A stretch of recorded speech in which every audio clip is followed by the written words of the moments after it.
Christophe est membre de l'association du chemin de fer de la Vendée et comme avant chaque départ du train, à partir de la gare de maintenance de Saint-Laurent-sur-Sèvre, il vérifie les derniers réglages. Les choses indispensables, c'est déjà de vérifier dans un premier temps la locomotive qui va tracter ce fameux train, donc vérifier toute la partie mécanique, donc tout ce qui est niveau d'huile, niveau de liquide refroidissement, etc. Dans un deuxième temps, vérifier la voiture restaurant, donc la partie électricité et tout ce qui est plein des réservoirs d'eau. Et dans un troisième temps, c'est le fourgon générateur qui accompagne la voiture restaurant, donc qui nous permet d'avoir de l'électricité et du gaz à l'intérieur de la voiture restaurant. C'est toute une procédure à faire avant chaque départ de train. Donc c'est toute la procédure d'installation et de mise en place du train avant le départ. Et cela ne s'arrête pas là, il y a aussi quelques modifications à faire sur la voie.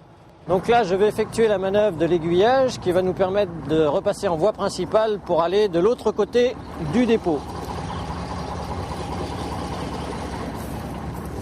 La locomotive peut enfin, après modification de l'aiguillage, rejoindre la véritable voiture-restaurant de l'Orient Express qui s'apprête une fois de plus à accueillir une cinquantaine de voyageurs pour une balade déjeuner de 22 km entre Mortagne-sur-Sèvre et Les Herbiers.